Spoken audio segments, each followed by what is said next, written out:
Greetings, Nick Bogut with Sweetwater here, and if you saw my pants flapping, that wasn't a muscle spasm.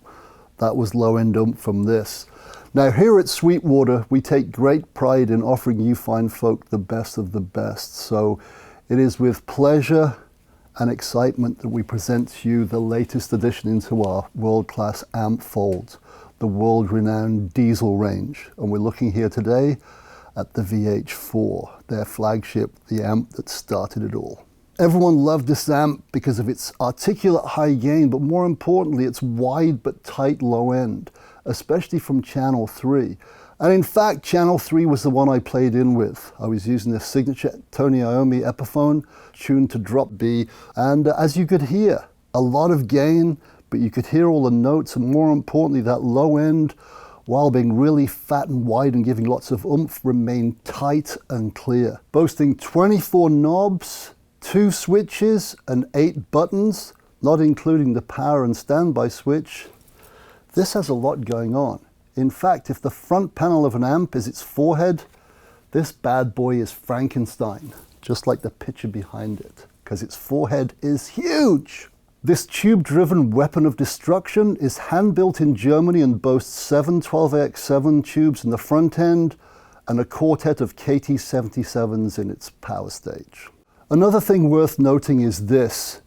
Presence works in the usual way in the negative feedback loop of the power amp, but it's lower than most presence controls. It actually starts at 3 kilohertz. Most of them start higher than that, which is why this has a nice warmth at the top end. It never really gets really cutting and piercing like a pickaxe to the head. Even though the VH4 is capable of some sonic brutality with regards volume, it's been voiced to sound good at Soundman-friendly volumes, because that's a problem we all have unless we're playing Madison Square Gardens. The guy's always going, turn it down. Incidentally, the cabinet I'm plugged into is a Diezel 4x12 loaded with vintage 30s by Celestians.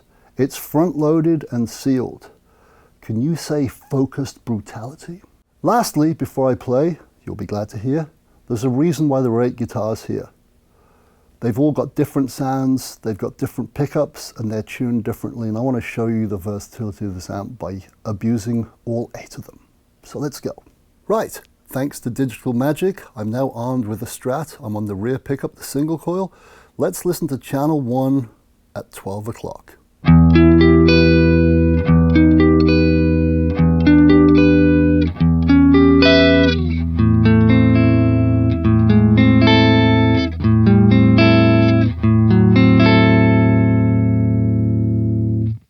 Punchy, round, defined, and everything's at 12.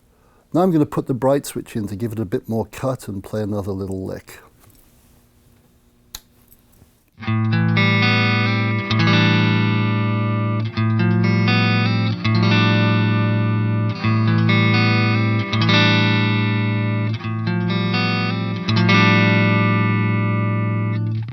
That sounds pretty good.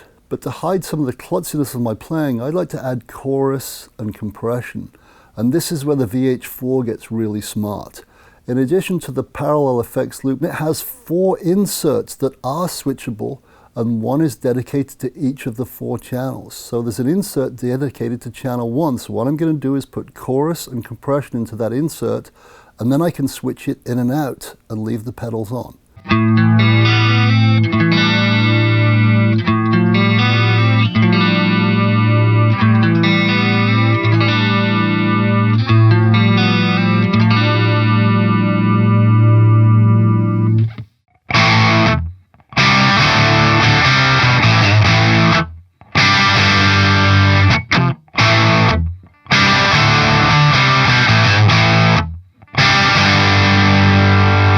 Wow, that was granular, raw and punchy. I liked it. Can you say Malcolm Young? Because believe it or not, that's how clean that great man plays. He's not as distorted as most people think. Now, let's stay with the slash guitar and move to channel 2 at 12 o'clock with the same riff and see how that sounds.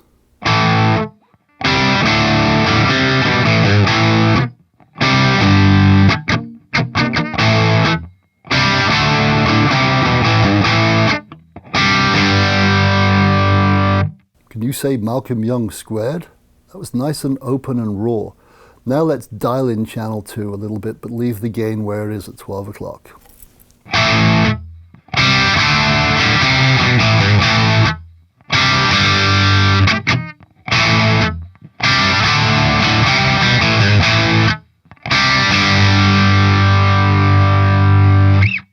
That's pretty impressive. Gain still at 12 o'clock, trousers flapping, raw, dynamic, open, very classic crunch. Now let's stay on the same channel, change to a drop D guitar with more powerful pickups, and crank the gain.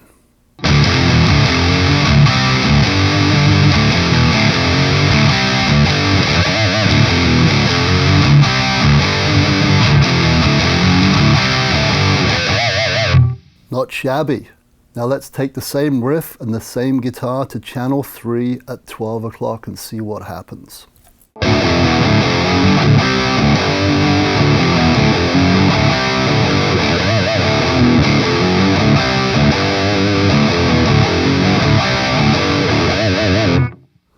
More gain, a little bit more compressed, still pretty dynamic, very responsive, and that low end, yeah, it's moving my trousers, my friends. It's moving my trousers, even though we're not very loud. Let's dial it in a bit more.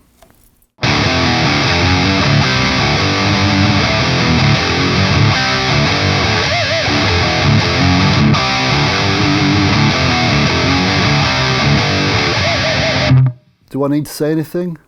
Not really.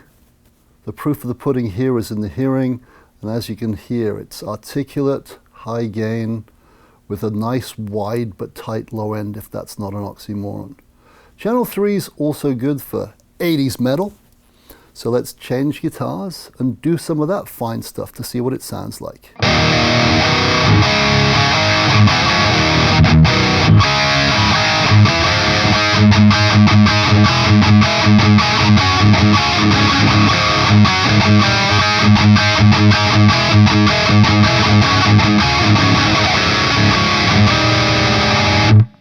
Like I said, that was 80s metal.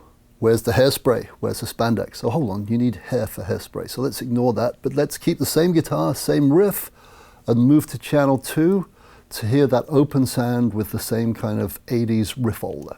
Here we go.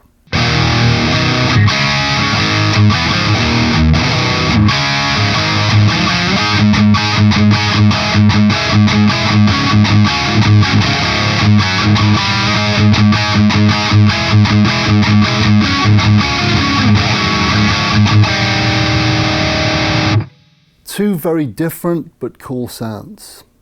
Like I said, this is a very versatile amp, and it's not just for metal or rock, but it's really good at both of those for sure.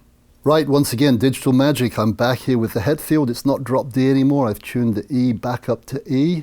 And let's play something a little bit more aggressive and really experience that low-end chunk that's made the channel 3 of the VH4 so very, very, very desirable to metalheads everywhere.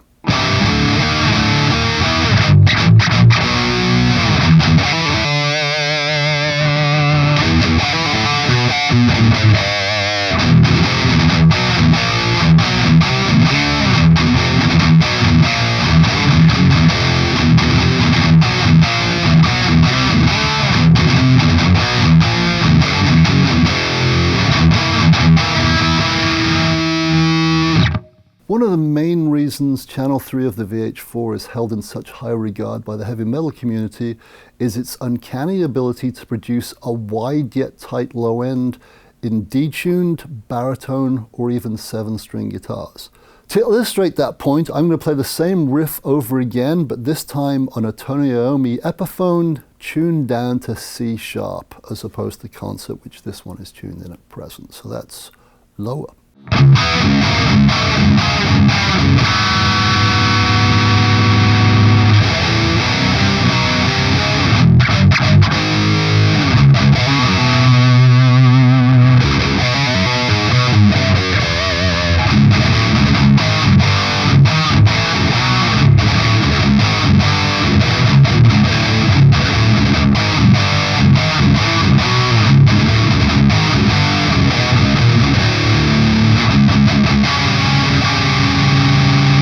Yep, as you heard, The low end was wide but tight, even though it was tuned down to C sharp. And hopefully you noticed how articulate the amp is too, even at these detuned high gain settings. Because on the Hendrix chords they played at the start, as I descended them, you could hear each and every note. Pretty cool. Now let's push it to its very limits by playing a guitar tuned all the way down to Z. Well, B. But that's pretty low. And it's a standard scale guitar, which means even though it's got thick strings on it, they're flubbing. But the amp will stop the flub from coming out of the speakers and keep it nice and tight. Let me prove that point by doing exactly that.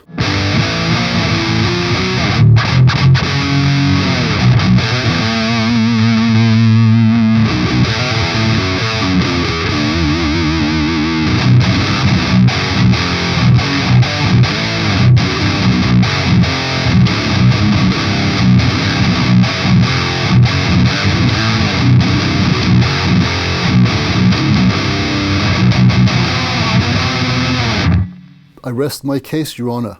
The low end remained tight, wide and punchy. Last but by no means least, let's go to channel 4 and we'll start at 12 o'clock.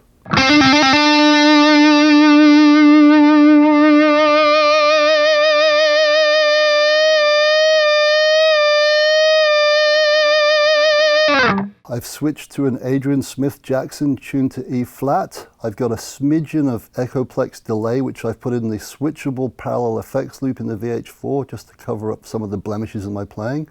And let's hear it.